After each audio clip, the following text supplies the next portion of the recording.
Halo, selamat sore teman bumi. Kembali lagi dengan Bincang-Bincang Bumi bersama saya, Natasha, salah satu co-founder dari Bumi Playscape.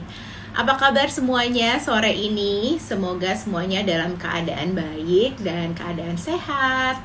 Nah, hari ini saya mau membahas masalah pada anak yang bisa mengakibatkan satu rumah pusing, atau mut-mutan atau kecapean, dan bisa juga membuat orang tua sesama orang tua, papa dan mamanya berantem. Itu masalah ini adalah masalah gangguan tidur pada anak. Bayangin nggak kalau misalnya kita sehari-harinya bekerja, kita penuh kegiatannya, tapi di malam hari kita nggak bisa tidur karena anak kita ada gangguan tidur. Jadi udah malamnya begadang atau ngeronda, terus kesehariannya juga sangat sibuk. Itu bakal mempengaruhi banget dengan kesehatan kita dan juga dengan mood kita bisa jadi buruk. Nah, mungkin ada yang pernah berpikir, anakku kayaknya nggak tidur karena dia kan masih kecil ya. Tapi tahu nggak, kalau anaknya udah 2 tahun ke atas, itu seharusnya dia bisa sleep through the night at least 6-8 jam tanpa minta air atau tanpa minta minum susu. Nah, lalu kenapa dong kalau anakku udah 2 tahun ke atas tapi masih kebangun setiap 2 jam misalnya? Ada juga anaknya tidak sering terbangun tapi dia tidurnya super lasak. Tendang kanan, tendang kiri, bolak-balik muter kanan, muter kiri. Sehingga kadang anaknya nggak kebangun, tapi orang yang tidur sama anaknya, misalnya kita bed sharing sama anak kita, malah jadinya tidak bisa tidur. Terus ada juga yang cerita, anakku udah SD, tapi masih sering terbangun. Dan kalau misalnya didengarkan baik-baik, ini anakku kayaknya ngorok deh. Normal nggak sih ngorok sama anak? Ternyata ada penyakit namanya sleep apnea. Itu yang diagnosis pertamanya itu adalah si anak ini tidurnya mendengkur. Nah, sekarang aku akan mengundang Dr. Yudi Gejali. Dr. Yudi Gejali ini adalah medical doctor yang juga praktisi akupuntur. Dr. Yudi menimba ilmu hingga ke Beijing dan Tokyo untuk mendalami teknik akupuntur pediatrik atau Shonishin. Dari gurunya Dr. Tadashi Kano, Dr. Sugiyama, dan Dr. Morinama. Akupuntur pediatrik adalah teknik akupuntur yang tidak menggunakan jarum yang dimasukkan ke kulit, melainkan dengan berbagai teknik stimulasi sentuhan pada kulit bayi dan anak. Kenapa? Apa hubungannya teknik akupuntur ini dengan gangguan tidur pada anak? Hari ini kita akan membahas bahwa gangguan tidur pada anak itu dapat dibantu dengan teknik akupuntur pediatrik atau yang disebut dengan Shonishin. Kita undang ya Dokter Yudinya. Sebentar, dimana Dokter Yudi? Tadi sudah join. Oke.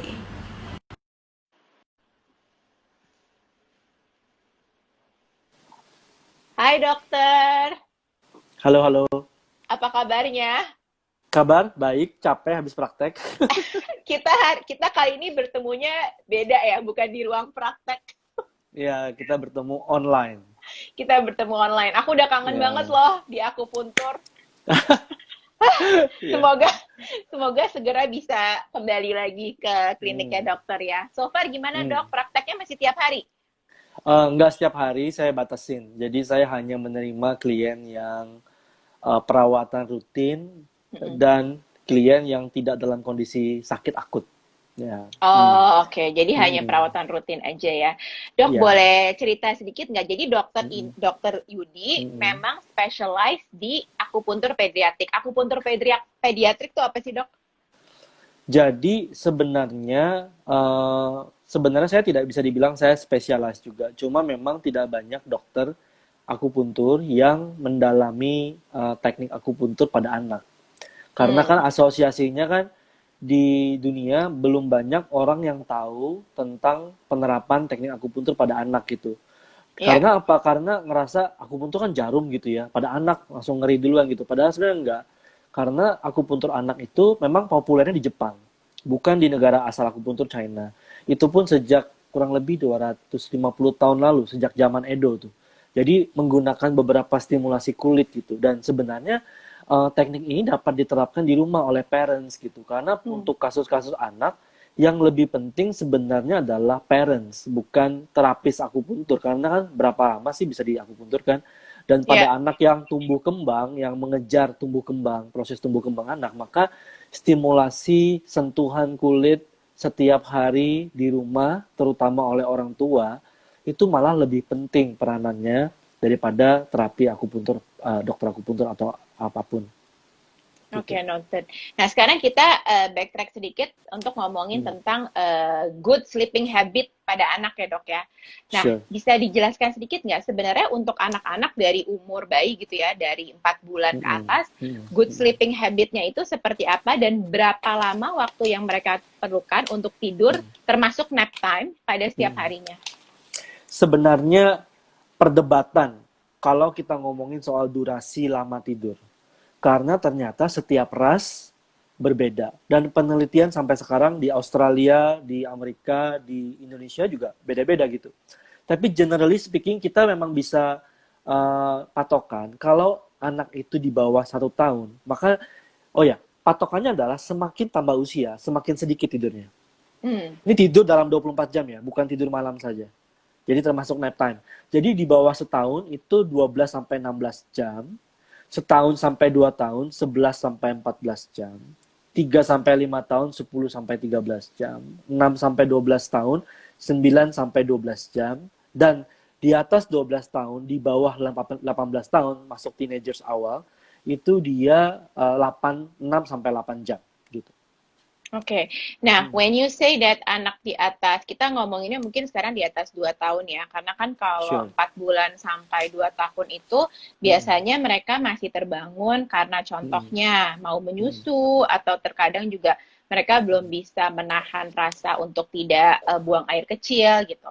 hmm, Di atas 2 tahun itu yang saya pelajari anak-anak tuh sebenarnya udah bisa sleep through the night selama 8 jam tanpa terbangun untuk minta susu atau minta apa atau ke belakang. ya, Itu pada benar nggak sih? itu benar. Tapi proses untuk sampai ke situ harus dimulai sejak usia 6 bulan. Oke.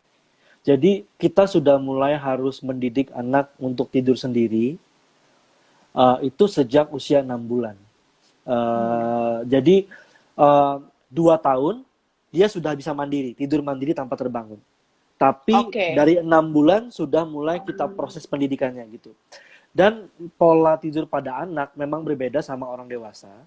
Pada anak itu memang periode tidur REM, kita bilang rapid eye movement, di mana tidurnya dangkal, itu lebih Hmm. sering terjadi pada anak daripada orang dewasa. Jadi anak itu pertama dia masuk tidur, tidurnya dangkal, kemudian Hmm. tidur dalam. Kalau orang dewasa paling cuma 1 kali mengalami periode REM atau 2 kali maksimal dalam Hmm. 1 kali tidur gitu. Tapi kalau pada anak tuh berkali-kali.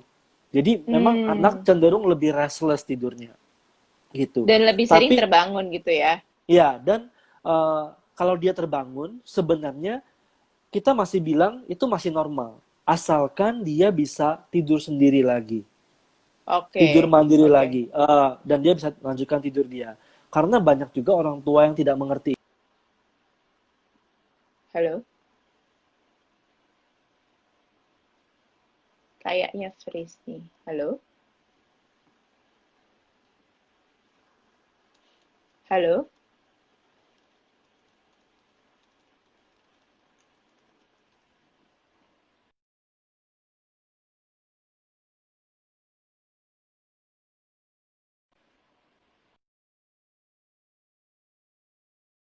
Em, apa namanya? Koneksinya Dokter Yudi. Coba kita undang kembali ya, sebentar ya. Oke, jadi tadi Dokter Yudi sempat membahas jika setiap ras itu memiliki, setiap anak dari setiap ras memiliki jangka waktu tidur yang berbeda untuk pada kategori umurnya. Tapi in general, jika anak Anda umur 4 sampai 12 bulan, itu harusnya tidur 12 sampai 16 jam, termasuk tidur siang. 1 sampai 2 tahun seharusnya tidur 11 sampai 14 jam setiap harinya.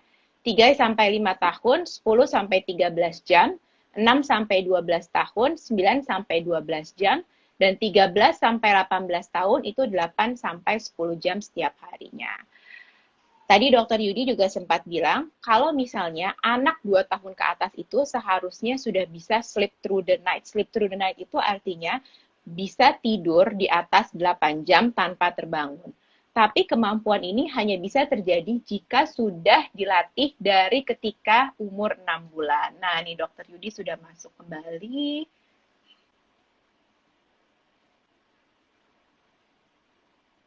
Sebentar. Hai dok, tadi terputus.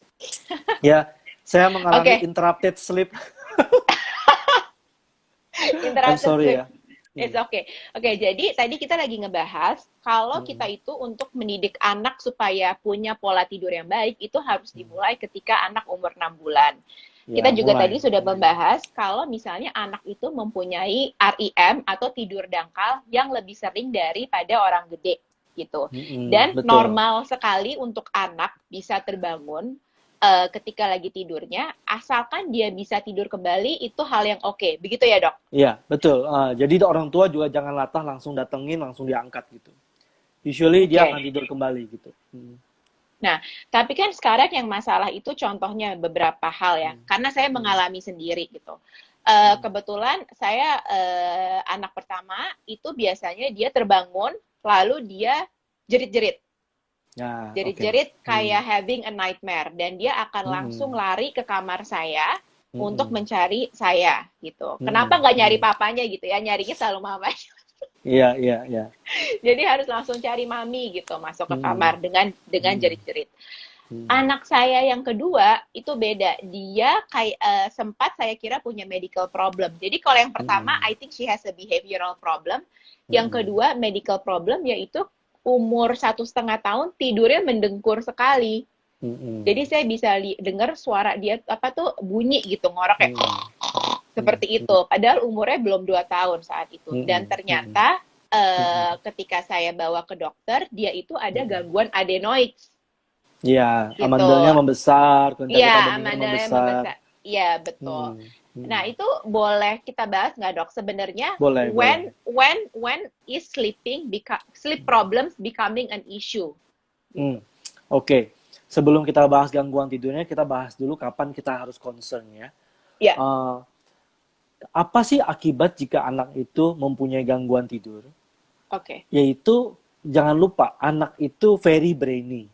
Dia adalah fase di mana anak itu sangat menggunakan otak untuk mempelajari, menyerap informasi, mengingat, dan termasuk memproses berbagai emosi yang dia pelajari gitu. Jadi kalau gangguan tidur terjadi pada anak, maka tentu saja kualitas hidup dia terganggu. Yaitu apa sih? Dia susah belajar, susah mengikuti pelajaran di sekolah, suka ngantuk pada saat dia harusnya beraktivitas, lemes di pagi hari. Kemudian gangguan makan. Nah, ini menarik nih. Kalau kita punya anak dan anak kita tuh makan terus ya, itu tanda jangan-jangan sleep problems. Karena ada penelitian yang mengatakan sleep problems itu lead to high appetite pada anak. Jadi anaknya cenderung lebih mudah jadi obese, jadi besar, gemuk gitu. Dan juga dia punya mood problems. Jadi dia mudah rewel, irritable, terus kelahi sama temennya, kemudian tidak konsentrasi di sekolah, mudah lupa. Jadi seringkali juga kita tahu dari guru. Gurunya komplain, anakmu kayaknya ini deh, anak bapak, anak ibu, kayaknya kok nggak bisa ngikutin gitu. Kita pikir kenapa? Kita pikir gangguan mata, kita pikir malah ADHD gitu. Ternyata as simple as tidurnya terganggu gitu. Oke, jadi kita misalnya let's say kita anggap anak kita nih emang masih kecil aja, masih di bawah 5 tahun, ya nggak apa-apa lah bangunnya sering-sering gitu. Tapi at the same time kita juga sadar kok dia kayak setiap belajar kurang menyerap, kok ada gangguan belajar, kok dia kayak nggak bisa fokus. Itu mungkin ada bisa relate ya dok. Kalau Betul. ada Jangan gangguan tidur, heeh, betul. Sampai jangan lupa kita jangan anggap remeh anak usia muda gitu. Justru di bawah 6 oke, tahun itu golden period for learning gitu. Justru kita ingin maksimalkan dalam 6 tahun pertama kehidupan anak itu dia bisa belajar secara maksimal. Artinya dia harus tidurnya juga tidurnya juga cukup gitu. Hmm. oke. Jadi tidur yang cukup memang perlu sekali agar anak bisa develop kemampuan otaknya secara bagus ya dok. Oke. Dan emosinya juga. Hmm. Emosi dan kemampuan otak. Hmm. Nah, tadi balik lagi ke pertanyaan yang sebelumnya, Hmm. kapan kita harus khawatir dan kapan kita harus mulai menyadari kalau ini adalah sleep issue atau sleep Hmm. problems. Oke. Kalau gitu saya akan bahas beberapa jenis sleep problem juga supaya orang tua Ya, bisa mengenali ya. Sleep problem itu dibagi menjadi 3 pada anak. Pertama adalah medical problems, gangguan dari aspek medis. Kedua, oke. aspek behavior, perilaku, ya, terkait dengan pendidikan tidur oleh orang tua dan juga aspek-aspek lainnya. Ini kompleks nih yang behavior, ya. Hmm, Yang ketiga adalah aspek energetik, ya, ya, energetik tubuh anak, energetik pertumbuh kembang anak dan juga energetik dari lingkungan dan energetik dari orang yang berinteraksi sama anak, ya. oke. Nah, dari 3 ini yang paling sering adalah yang behavior. Sayangnya itu yang paling kompleks. Ya, itu yang paling kompleks. Yes, yes, yes, dari aduh. dari anak ke anak berbeda. Oleh karena itu kita ngomongin yang paling gampang dulu, medical problems ya. Oke, oke. Medical problems yang paling sering kita temukan adalah di mana anak itu terganggu saluran nafasnya pada saat tidur. Jadi seringkali anaknya itu nafas, Anda kalau Anda lihat anak Anda tidur, Anda perhatiin nafasnya. Naik turun, kan kita lihat dari perutnya. Anak itu kan nafasnya Hmm, kita lihat dari perut ya. Perutnya naik turun, naik turun. Terus tiba-tiba ada periode di mana tidak nafas sama sekali. Kayak ada hmm. periode kayak kayak tidak bernafas sama sekali. Kemudian diikuti oleh gasping. Gitu. Kemudian nafas lagi. Nah, itu tanda yang kita harus perhatikan. Itu tandanya mungkin anak Anda mengalami sleep apnea problems. Sleep apnea. Nah, Jadi sempat kayak nah, berhenti gitu ya nafasnya dok. iya, di mana ada henti nafas periode pada saat tidur gitu. Nah, itu bisa derajat ringan, bisa derajat yang berbahaya gitu. Bahkan bisa menyebabkan yang kita sebut sebagai sudden infant death. Jadi SID tiba-tiba kok anak saya tidur baik-baik kok tiba-tiba kok hilang, maksudnya mohon maaf meninggal gitu. Ternyata dia mengalami sleep apnea. Apa yang bikin sleep apnea? Seringkali ada problem di rahang atau gigi yang abnormal, ya. Atau yang kedua, pembesaran kelenjar amandel atau pembesaran adenoid di bawah hidung yang memang besar sekali sehingga menghalangi saluran nafas. Nah, ini penting untuk orang tua sadari gitu. Dan kita lihat jika pembesaran kelenjar amandel itu ada 4 derajat. Kalau dia udah derajatnya amandelnya itu menutupi lebih dari setengah, kan amandel ada 2 nih, kanan kiri kan, ya kan. Nah, amandelnya kalau gede banget melewati batas setengah, berarti itu udah cukup besar. Kalau dia akut, maka dia akan kempes dengan kita kasih obat. Tapi kalau dia kronis, dia akan stay. Nah, ini yang problems gitu. Nah, itu yang pertama. Yang kedua, problem mediknya adalah restless leg. Sometimes restless leg itu kayak gangguan anaknya tuh kayak nendang-nendang, gelisah kakinya, nggak bisa diem gitu. Ya, itu gangguan, seringkali ada gangguan persyarafan, mungkin psikologis. Ada juga yang bilang itu karena pengaruh berbagai stimulan, beberapa makanan dan minuman yang mempunyai zat stimulan kayak kafein dan lain-lain gitu, ya. Kemudian juga ada beberapa jenis obat yang bikin sulit tidur. Ya, obat-obat yang biasanya diminum oleh orang-orang yang menderita, anak-anak yang menderita ADHD, ada yang malah bikin sulit tidur gitu. Itu problem medis ya. Kayak gitu. Sugar, Nah, kalau gula gimana dok? Kayak sugar bisa mempengaruhi energetik anak terus bisa menyebabkan restless legs ini nggak sih dok? iya betul. Sugar itu salah satu penyebab dari restless leg, tapi juga bisa bikin anaknya itu kita sebut sebagai pseudo fatigue. Pseudo fatigue itu di mana anaknya tampaknya lemes, mengantuk karena hyper sugar di badan, Tapi sebenarnya dia dari sisi tubuh dia sebenarnya nggak ngantuk gitu. Sehingga akhirnya dia nap sebelum waktunya, akhirnya dia malah susah tidur malam gitu. Itu juga bisa bikin begitu. Dan ada satu hal lagi yang terkait dengan high sugar intake pada anak. Ini terkait dengan yang saya akan bahas di sisi energetik. Jadi dalam ilmu akupuntur anak, kita mengenal satu sindrom yang kita sebut sebagai Kanmusio syndrome. Kanmushi syndrome.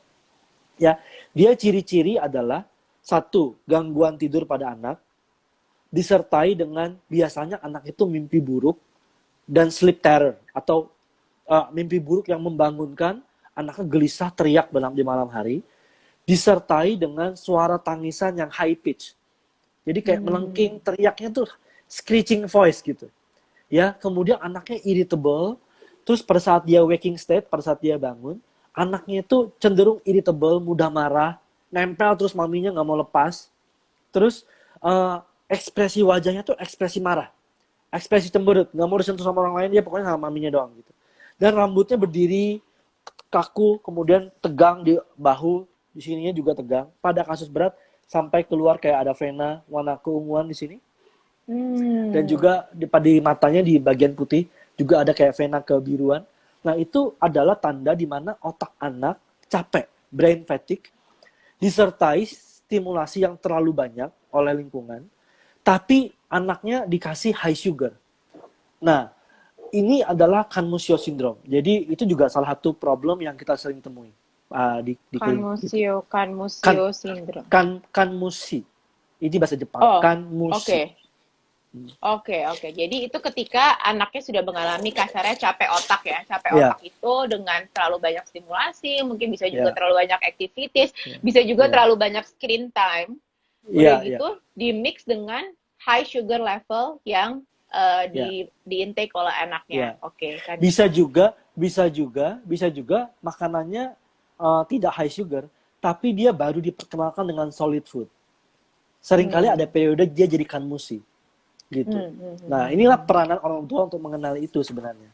Nah, kemudian yang ketiga, nah ini yang ribet. Behavior problems. Nah, behavior problem ini dia kayak ada yang kita sebut sebagai behavior insomnia. Behavior insomnia, kita sebut anak itu insomnia apabila anak itu dari dia tiduran di bed, mulai mau tidur, sampai dia jatuh tertidur lebih dari 30 menit. Dari dia tidur di kasur sampai tidur lebih dari 30 menit. Aduh, ini anak saya termasuk. Dan itu adalah insomnia yang sulit masuk tidur ya.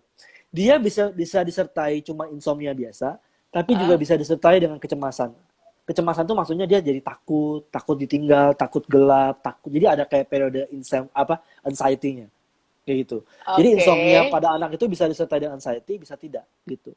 Yang kedua bisa juga insomnianya waking, kayak bangun, kayak yang tadi kamu alami, anaknya bangun malam-malam langsung cari mamanya, menjerit atau gimana, itu juga berupa insomnia. Atau yang ketiga, early wake up. Jadi wake up-nya itu kepagian dan nggak bisa tidur lagi. Kayak gitu. Early wake up tuh misalnya kayak tiba-tiba tidurnya jam 10 tapi jam 5 udah bangun gitu, which is cuma berapa lama tuh? 7 jam tidur. Iya. Kan nggak normal untuk. Iya, betul. Kemudian juga ada yang disebut sebagai delayed sleep phase, di mana anaknya tuh kayak kecanduan sama stimulasi, sehingga dia nggak mau tidur-tidur. Gitu. Nah, dalam dan behavior problem ini, itu mempunyai, lebih banyak kasus karena behavior daripada medik dan energetik. Ya gitu. Dan oleh karena itu, peranan orang tua penting banget untuk mendisiplinkan jam tidur dan jam bangun. Ini harus didisiplinkan, gitu. Nah, sorry, ini menarik nih. Yang behavior ini ternyata yang paling sering tapi paling susah gitu. Behavior apa dari orang tua yang bisa leads to this kind of insomnia, Dok? Ini kan pasti apapun yang terjadi sama anak, di saat anak itu masih kecil, itu kan bisa penyebabnya lingkungan, salah satunya most likely orang tua ya, gitu. Betul. What kind of habits yang orang tua tuh biasanya sebabkan gitu. Apalagi sorry to say, kita hidup di Indonesia di mana for example co-sleeping atau tidur bareng anak is bed sharing is very normal gitu. Apakah itu can relate to this kayak insomnia ketika anaknya harus dipindah ke kamar sendiri gitu atau can you share more about that? Sure. Oke, pelan-pelan ya. Ini soalnya kompleks dan saya nggak tahu apakah saya bisa ulik dalam 1 jam. Intinya adalah dari guidelines dari American Pediatric Associations, kita menganjurkan untuk room sharing instead of bed sharing. Ya, jadi pada saat orang tua menidurkan anak sejak anak itu masih sangat muda sekalipun, di 6 bulan contohnya, kita tidak rekomen untuk bed sharing. Gitu. Meskipun bed sharing ada keuntungannya itu di mana bonding antara orang tua dan anak itu terjadi lebih dekat. Tapi sebenarnya itu masih bisa kita akali dengan room sharing. Kenapa? Karena anak itu kita kenal istilah yang namanya sleep association.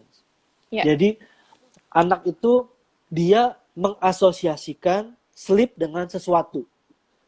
Apakah sleep itu diasosiasikan sama orang tuanya yang ada di dekat dia? Kita sebut sebagai itu parent dependent. Atau sleep association yang parent independent. Mungkin dia associate dengan kalau dia dibiasain ketiduran sambil minum susu ngemi gitu ya. Maka dia mengasosiasikan tidur itu dengan mimi susu gitu. Atau kalau dia sleepnya diasosiasikan dengan empeng. Dia bisa dikasih empeng dia langsung kayak tidur gitu. Atau bisa juga dia mengasosiasikan tidur dia dengan boneka, teddy bear-nya, atau musik tertentu atau apa. Nah, sleep association itu bisa membantu di awal, tapi menjadi halangan untuk anak tidur mandiri di akhir. Kayak gitu. Terutama apabila kalau sleep association itu parent dependent. Bayangin aja kayak kamu bilang tadi, parentnya harus kerja pagi-pagi, tapi juga harus ada PR. Jadi kayak gitu. Nah, jadi yang pertama adalah pada saat orang tua mau nidurin anak, maka jangan ikut tidur bareng di situ. Kita bisa nidurin anak. Jadi panduannya ya untuk tidurin anak ya. Yang pertama adalah sebelum mulai menggairahkan.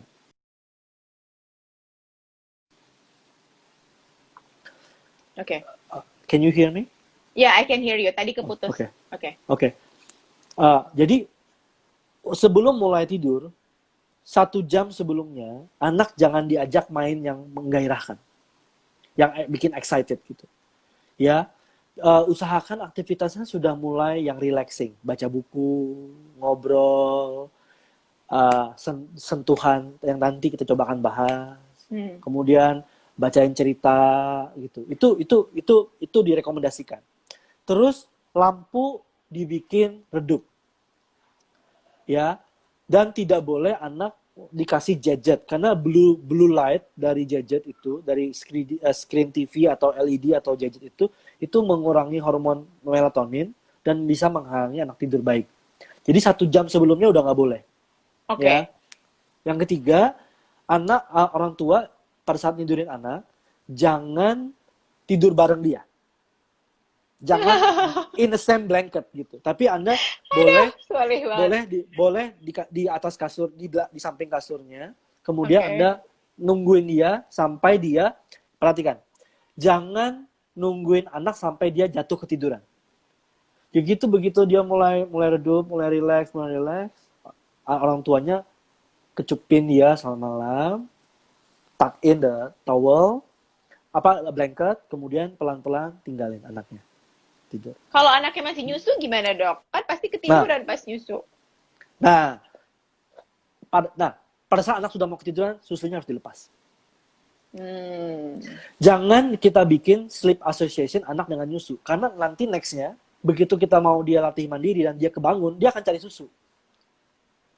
Nah, itu juga yang kita anjurkan. Sebelum anak tidur, kita kasih dia meal yang besar dulu. Dalam artian porsi susu, kan kalau anak bayi kan dia 12 kalian ya. Nah, di terakhir sebelum tidur kita kasih porsinya agak gede supaya dia bisa fullin tanknya dulu kayak gitu. Sebelum tidur gitu. Tapi begitu anak udah gede, maka kita jangan kasih makan besar sebelum tidur. Beda yang susu ya, beda ya. Iya. Oke. Sorry, tadi maksud saya ini kalau anaknya, kalau ibu-ibu yang memiliki anak yang masih ASI, itu Oh, kan oke. dia langsung direct breastfeeding ya. Oh Nah, iya, itu betul. kan biasanya ketika mau tidur dia di BF dulu, terus Mm-mm, abis itu ketiduran gitu. Nah, ini betul. Maka ini yang kayaknya agak, kita eh, ngomongin ini adalah training untuk dia tidur mandiri yaitu di atas 6 bulan. oke. 6 bulan Oh, oke, start, 6 oke, bulan oke. start. Kita nggak Oke. ngomongin gangguan tidur di bawah 6 bulan. Oke, oke, oke. Tapi kalau misalnya Hmm. udah 1 tahun lebih gitu ya, dia masih menyusu sampai tidur, itu berarti kurang Nggak baik gitu, boleh, Dok. nggak boleh. Yes. Oke, Lebih baik oke. tidak. Lebih baik dia jangan associate tidur dengan mimi susu. Jadi begitu dia udah mulai ngantuk-ngantuk, dia masih sadar, pelan-pelan dilepas. Kemudian Oke. mulai proses, oke, now it's time to sleep. Dia harus clear tuh. Jangan dia harus clear bahwa ini waktunya tidur, ini waktunya bangun. Hmm. Gitu. Itu proses Hmm. pendidikan. Dimulai dari 6 bulan, usia 6 bulan. Oke. Hmm. Oke, saya mulai deh. Ini udah agak telat sih, cuman I'll start. biar nggak ada drama kayak kakak-kakaknya. Nah, Iya. oke. Sekarang mungkin kita bisa masuk ke sentuhan ibu untuk membantu gangguan tidur ini ya, Dok ya. Iya. Gitu. Wait, aku mau boleh nggak bahas satu poin penting sebelum kita masuk ke sentuhan, Boleh, Dok. Nat. Hmm. Um, ini satu tips. Ini dibagikan di rekomendasi dari Australian Oke. Pediatric Associations ya. Ya. Aku nggak sempat share apanya. Nanti mungkin aku boleh share ke Natasha link dan lain-lain. Ya. Kalau anak itu kebangun malam-malam, kan ada proses nih ngelepas yang parent dependent sama yang pelan-pelan dia lepaskan. Hmm. Targetnya 2 tahun dia udah lepas sempurna. Ya. Ya kan? Nah, pada saat kita mulai detach dari anak itu, maka parent harus punya strategi kalau anak itu berargumen sebelum dia tidur. Oke. Karena kayak gitu. Seringkali anak tuh disuruh tidur kan, tutup pintu, dia keluar lagi, dia cari alasan lah, apalah, apa. Iya, Dia iya, mau iya, tidur iya, dulu. iya, iya, iya, iya, iya. Nah, parent perlu set the limitations. Nah. Oke, now it's time for you to sleep, sleep. Terus temenin ke dalam. Kemudian do the sleep rituals kayak tadi itu, ya. Kemudian temenin dia tidur sebentar sampai dia mulai hanyut dan mulai masuk tidur. Kemudian sebelum dia jatuh tidur kita harus tinggal. Nah, kemudian dia akan bangun kan, kalau dia kebiasaan cari parents. Maka parent punya 2 pilihan strategi. Yang pertama adalah gradual, kita sebut gradual menghilang secara gradual. Yang kedua, Gradual fade away, ya. ya aku lupa. Yang kedua adalah camping out. Hah? Gimana itu? Ya, jadi seakan-akan kalau yang gradual itu adalah jadi anaknya dibiarin tidur kan, orang tua Ya. tutup pintu dong, keluar dong. Kemudian Ya, dia ya. nangis nih, nangis, dibiarin 2 menit, jangan langsung masuk. Oke. Dibiarin 2 menit, kemudian anaknya nangis 2 menit kan, kemudian orang tua. Jadi kita jangan sampai mengasosiasikan kebutuhan dia untuk ditemani orang tua itu langsung diikutin pada saat dia nangis. Jadi Oke. kita harus biarin dia 2 menit dulu. Kemudian orang tua masuk lagi, setelah kalau dia 2 menit belum tenang, terus dia ditemenin lagi sampai dia tertidur, sampai dia mau tertidur, kita bilang bahwa mama atau papa akan cek kamu berkala. Don't worry, you can sleep, kayak gitu. Ya. And then kita tinggal lagi. Kemudian kalau dia bangun lagi, jangan langsung didatangin lagi, tambah lagi 2 menit. Jadi totalnya biarin dia nangis 4 menit, baru kita datang lagi. Kemudian dia nangis lagi. Ya, Dia nangis lagi, kita tambah lagi 2 menit. Jadi makin lama tuh dia nangisnya. Sampai dia akhirnya ketiduran sendiri tanpa kita harus datangin. Gitu. Dia dari jurnal penelitian bilang proses itu berlangsung 1 minggu sampai 3 minggu sampai dia benar-benar tergantung dari derajat anak. Gitu. 3 Kemudian minggu. ya 3 minggu ada extra lagi, ronda. Okay. ada lagi cara yang kedua yaitu camping in. Jadi anaknya di situ tidur di kasur dia, orang tuanya kayak tidur tapi di tempat yang berbeda di satu kamar. Jadi kayak camping di situ. Oke. Ya, kemudian anaknya dikasih kayak benang atau kayak apapun barang, tapi jangan langsung dia pegang maminya atau papinya gitu. Dia kasih barang apa kayak selendang atau apapun lah, selimut gitu ya. Mami di sini. kamu di situ tenang aja ya, kalau ada apa-apa nanti mami bisa datang. Tapi dikasih kayak penghubung gitu. Oke. And slowly itu makin lama makin jauh, lama-lama gradual juga hilang juga.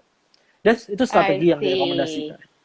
Tapi ini strateginya ada kayak, nih barusan ada yang nanya juga, kalau udah 3 tahun gimana dok? Kalau misalnya udah 5 tahun gimana gitu? Like, kayak, is there anything too late for this kind of method atau enggak kayak No, just it's not. start gitu?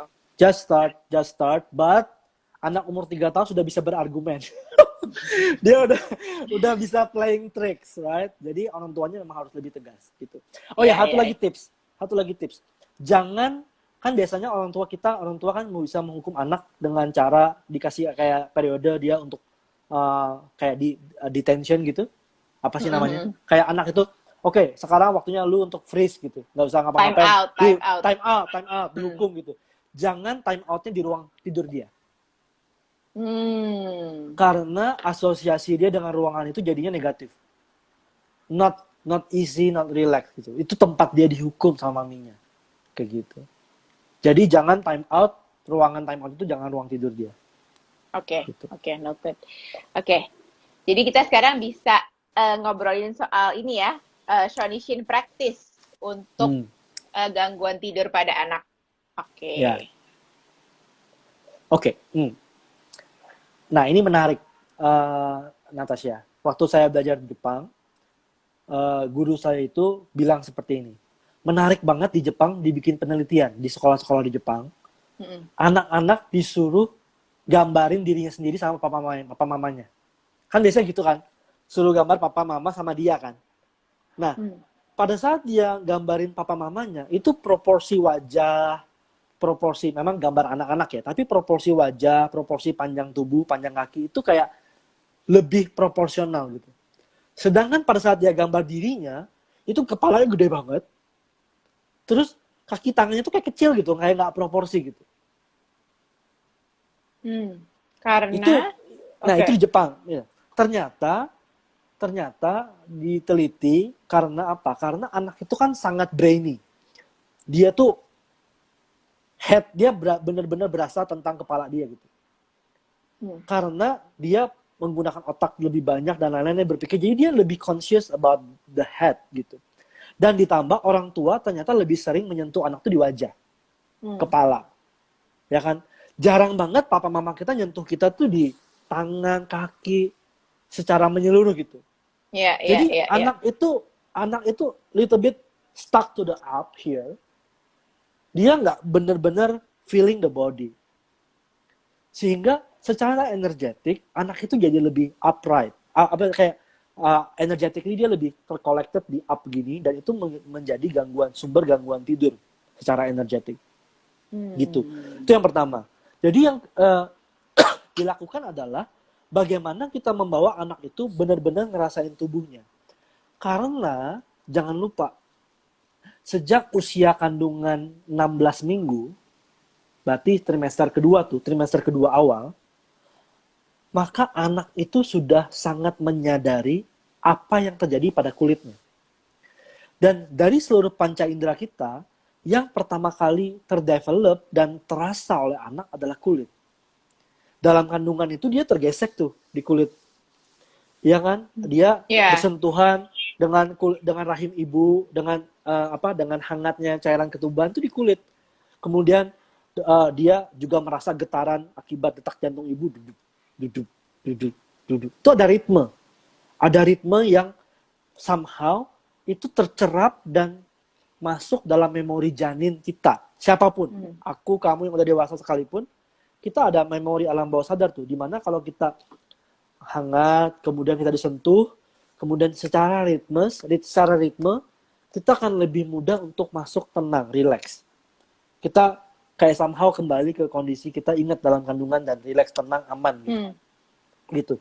Nah, dan pada saat anak itu keluar ke dunia nyata, maka mata belum tajam, telinga juga belum terlalu mendengar dan belum bisa mengenali.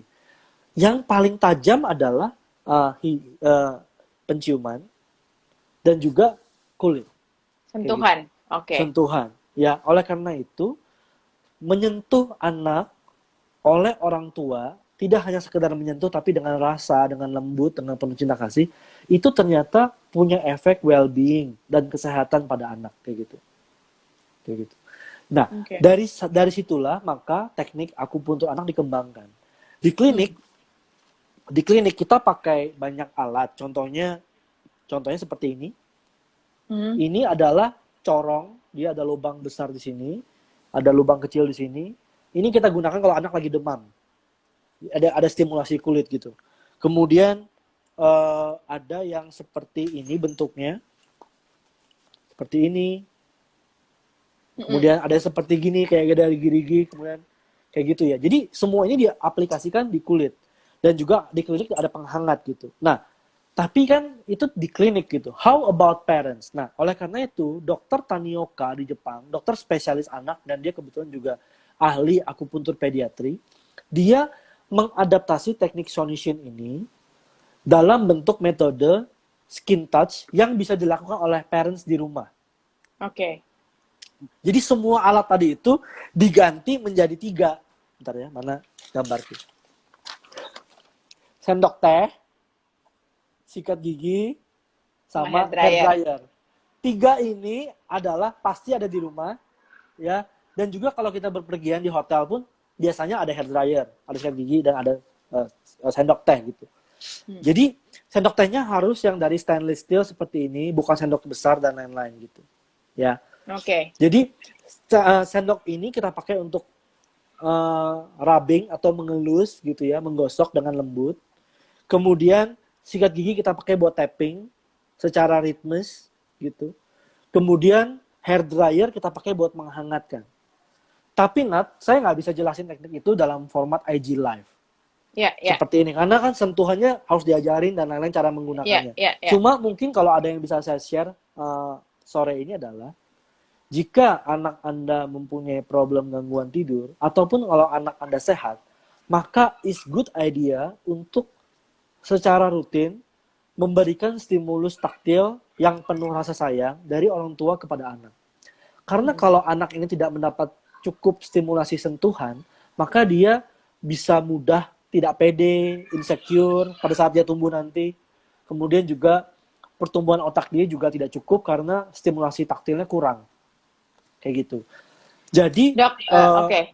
Yes, gimana? Stimulasi sentuhan tuh maksudnya kayak, kita memeluk, terus misalnya kita mengelus kepalanya, mengelus punggungnya, mengelus tangannya, itu termasuk stimulasi sentuhan kah? Yes, betul. Dihak, kemudian dipegang wajahnya, tangannya, kakinya, apapun, ya.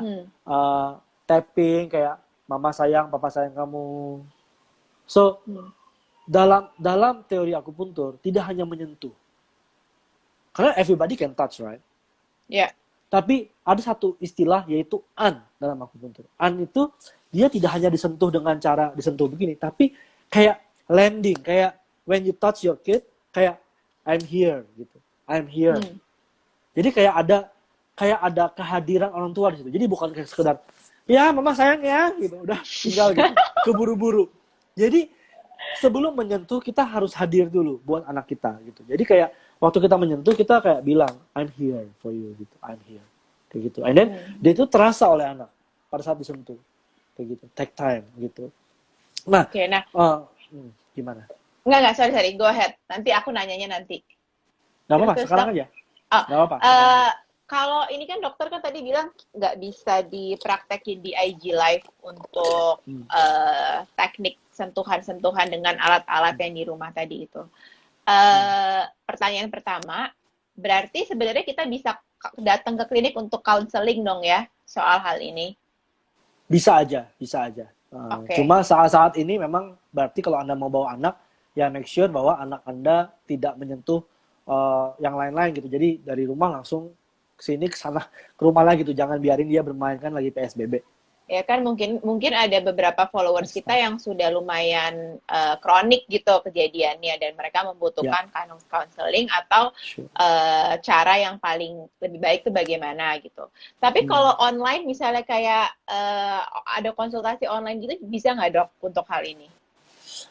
Untuk ini sebenarnya saya harus lihat anaknya langsung. Oke, oke, Kemudian oke. dan perlu diperiksa kan gitu. Ya, Ya, ya, ya. Oke. kalau cuma ngobrol-ngobrol secara online dong sih mungkin bisa aja. Cuma memang uh, belum tentu tepat advice saya kayak gitu. Oke. Lalu Hmm. pertanyaan selanjutnya, oke, maybe if you cannot show using apa namanya the equipment yang tadi dokter sebut, ada nggak sih cara lain gitu ya Hmm. dengan teknik mengelus atau dari teknik akupuntur pediatrik Hmm. yang bisa membantu anak itu, let's say they have a behavioral sleeping problem, which is yang Hmm. memang sangat common gitu ya. Ya, Teknik apa yang bisa dipakai supaya bisa terbantu gitu behavioral sleeping problems-nya ini? yes. Oke, ada. Yang pertama, Anda tidak hanya sekedar menyentuh, sebenarnya Anda bisa menyentuh apapun sebenarnya. Make sure Anda hadir di situ saat menyentuh dia gitu. Jangan cuma kayak asal, selewatnya gitu. Yang kedua, dilakukan oleh kerabat yang terdekat. Papa, mama, ya. Atau nenek boleh, kakek boleh gitu. Tapi jangan biasakan anak itu jadi anak suster gitu. Gitu. Oke. Karena nanti dia terbiasa sharing his atau her intimate tactile ke orang yang bukan dekat gitu. Jadi kita inginnya yang dekat gitu. Jadi family yang inti yaitu papa mama kalau bisa. Ya. Yang ketiga, Anda boleh mungkin screen capture gambar ini buat yang nonton di rumah. Oke. Kelihatan nggak ya? Iya, iya, kelihatan. Nah, ini ada yang anak panah itu adalah arah. Yang titik-titik ini adalah kayak tapping. Jadi yang anak panah itu adalah arah rubbing. Ya, yaitu secara general saja, maka saya singkat jelasin, di puncak kepala Anda ketuk 20 kali. 1 2 3 4 5 6 7 8 9 dengan lembut, Oke. dengan penuh perasaan ya. Jangan digini-giniin. Jadi kayak pelan-pelan 20 kali, 20 kali ya. Kemudian di belakang di sini di daerah occipital di daerah sini nih, di belakang Oke, di kepala belakang kepala, ya. ya, 20 kali diketuk pakai jari lembut ya. Oke. Terus di belakang kedua telinga juga digituin. Karena Oh, anak itu kalau dia gangguan tidur dia tegang gitu. Jangan kan anak kita aja kalau sulit tidur kan tegang di sini. Jadi dengan kita tapping begini dia kayak somehow activate the saraf parasimpatik dan dia rilis gitu. Ya. oke. Kemudian di sini di pundak juga 20 kali Oke. ya. Kemudian di belakang di belikat ini nih. Daerah sini di belikat anak tengkorak di belikat sini itu sekitar 30 sampai 40 kali. Tapping. Oh, justru belikat banyak ya. Oke. Ya, ringan ya. Jangan ya ringan gitu. Ya, ringan. Kayak almost kayak just kayak tapping aja, tapping gitu. Jangan ketuk gini, tapi kayak just like I'm here. Oke, it's okay gitu ya. Kayak gitu Oke. ya. Kemudian di sini antara jempol sama telunjuk di pertemuannya di tapping 10 kali. Oke? Nah, itu tapping.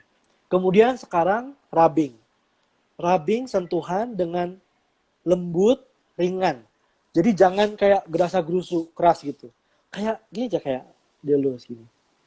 Ya, caranya adalah dari pangkal dada ke samping keluar, ya. Gini, pangkal dada ke Ya, samping. dari sini Oke. ke samping, ke bawah, samping bawah, ya. Oke. Dilus aja, dilus.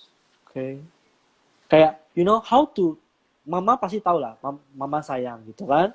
So, papa belajar juga ngelakuin ini. Terus Papa belajar juga ya. ya, Oke. terus dari atas perut melewati samping kanan kiri pusar ke bawah. Perut. Biasanya anak kurang nyaman kalau disentuh ini karena geli. Dan juga Oke. area perut anak tuh sensitif. Dia lindungin gitu. Dia nggak suka. Anak hanya menunjukkan perutnya ke orang yang dia merasa aman. Jadi jangan heran kalau Anda dokter gitu tuh, Anda dokter langsung main buka baju, langsung gini, anak tuh trauma. Jadi harus minta izin dulu. Mama boleh nggak? Papa boleh nggak? Kayak gitu. So, Appreciate his will. Kemudian Oke. dari bahu ke bawah dielus juga, tapi bukan bagian dalam, tapi bagian luar, bagian punggung, ya. Setiap stroke ini, setiap sentuhan ini 3 kali sampai 5 kali, ya. Kanan kiri, terus baru bagian bawah, dari pangkal paha di samping luar ke bawah itu juga dielus, kayak gitu ya. Oke, ini semoga yang lagi nonton bisa, tadi udah ke capture ya gambarnya. Lalu nanti kalau mungkin kurang jelas kan kita save IG live-nya, jadi bisa dilihat lagi. Nah, oke dok. Jadi dengan melakukan hal tersebut, melakukan sentuhan tapping di puncak kepala, lalu juga rubbing sentuhan dengan lembut dan ringan di pangkal dada, perut, bahu ke bawah, pangkal paha samping, itu hopefully bisa helping out behavioral problem, sleep problems yang terjadi pada anak, karena mungkin mereka akan lebih nyaman kali ya dok, anxiety-nya lebih berkurang gitu ya, mereka merasakan comfort dari orang tua, and hopefully karena itu behavioral problemnya juga bisa lebih baik gitu. Intinya adalah anak merasa kayak berasa disayang, kayak berasa disayang. Ada well-being, dan biasanya anak tuh kan nggak bisa bohong ya, anak tuh jadi senyum gitu. Jadi intinya adalah it feels good pada anak gitu, dan when the kid feels good, dia senyum. Yang ini menjadi semboyan dari Dr. Tanioka yang menciptakan teknik skin touch. Dia bilang to bring the smile of all children in the world, gitu dia. Kenapa? Karena kalau anak tersenyum, dia happy, dia sehat. Gitu. Ya, kalau anak kita tuh happy, kalau anak tuh lihatnya nggak happy, hidupnya kayak nggak happy anak itu gitu. So it's something wrong pasti gitu. Entah tidurnya, entah parenting style-nya atau apanya, he's not happy. Karena anak itu kalau dia terpenuhi, maka dia happy. Dan if the kid smile, ini guru saya di Jepang bilang gini ya, Dr. Kano. If the kid smile, the mommy will smile. If the mommy will smile, the father will also smile. So cara agak if the mommy is not happy, everybody is not happy. Yes. Dan kalau anaknya nggak tidur, nggak ada yang happy sih satu rumah. Semuanya pasti pada ngambek. Dok, boleh ada waktu sedikit buat menjawab pertanyaan nggak? Sure. We have 7 minutes left. Oke. Saya coba scroll dari atas dulu ya, yang kira-kira tadi kita tuh belum membahas. Oke. Usia 5 tahun. Ini account @segigit_cake and pastry. Usia 5 tahun selalu tidur di atas jam 11 malam. Bahkan sampai jam 2 pagi padahal tidak tidur siang. Ini kemungkinan karena apa? Anaknya juga sangat aktif. Wah, itu malam juga ya tidurnya. Well, it's quite nice. Saya nggak tahu Segigit Cake and Pastry. Banyak banget yang harus kita analisis. Apakah cara pendidikan tidurnya yang kurang tepat gitu? Apa orang tua tidak set limit jam tidur dan jam bangun tidur? Atau orang gadget, how about gadget gitu? Usia 5 tahun, apakah dia dibiasain main scrolling gadget gitu? Apakah memang anaknya punya gangguan energetik? Apakah anaknya punya gangguan tumbuh kembang? Apakah anaknya ada ADHD atau yang lain? So it's complex. Jadi saya tidak bisa diagnosis dari pertanyaan gitu. Cuma apapun itu sebabnya, Anda sudah harus mulai belajar untuk set limit, ajarin anak untuk tidur, dan terapkan teknik yang tadi gitu. Yang tadi kita bahas gitu. Oke, lalu sebentar, ini ada lagi pertanyaan dari @Saskia. Sekitar usia 2 tahun, kemampuan regulasi diri anak setahu saya perlu bantuan orang tua.